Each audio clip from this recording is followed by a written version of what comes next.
Hi, everyone. I am part of some amazing local Facebook wedding groups. And one of the questions that I see all the time is, I've just gotten engaged. What do I do now? I'm Brandy Blackford, an award-winning wedding planner with Sweet Ideas and the producer of the Arizona Online Wedding Show. You're in the right place if you're ready to plan your wedding. Let's get started.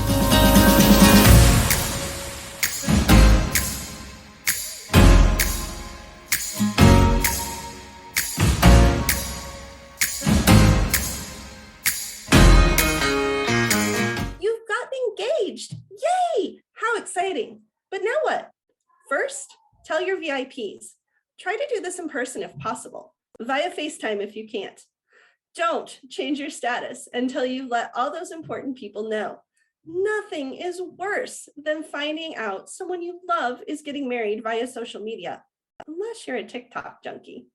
Plus, you'll want to find out if there are any months those people you can't imagine not being there aren't available. Next, it's time to talk about money. I know it's not a sexy topic, but this one will totally determine what you do next. Have a super serious discussion about how much you are comfortable spending yourselves. And then, if you want, you can approach your family and ask them if they were planning to help out. Just be prepared that anyone that contributes money will also feel like they have a say in what that money is spent on. I always advise couples that are getting help to get that money in advance so they don't have to play the ask and wait to receive game, complete with the gotta get permission to buy that first discussion. A word of caution here. You do not go into debt for your wedding. Let me say that again. Do not go into debt for your wedding. If all you can afford is the marriage license, then consider a courthouse wedding or a longer engagement season to save more money. The average cost of a wedding in Arizona for 100 guests is $32,000. I've put together an amazing budget guide for Arizona weddings. Use the link below. So you've told your family, you've changed your status, and you have an idea as to how much money you want to spend on your wedding. What's left? Well, a lot, actually, but the last two are tied very closely to your budget. You need to set a date and have an estimated guest list. I know, you just got engaged.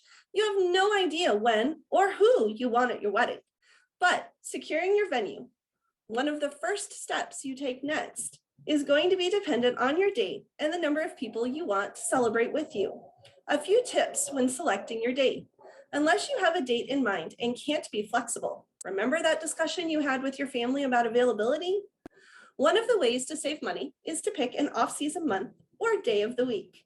In Arizona, off-season months are typically the middle of May through the middle of September. For good reason, so hot. And off-season days of the week are Monday through Thursday. Also, a morning or brunch wedding may save you some money as well. As for estimating your guest count, figure out who those people are that you just wouldn't get married if they weren't there, family and friends. Then have a separate running list of those you would like to invite, but would be okay if they couldn't make it. Having those two numbers will allow you to choose a venue that is the right size and make catering and bar selections that fit your budget. Easy peasy lemon squeezy, as my littles like to say. There are a ton of steps and decisions to make after this, but for now, enjoy being engaged, and I'll see you next week. Hit the red subscribe button and the bell icon to be the first to know when I publish a new video.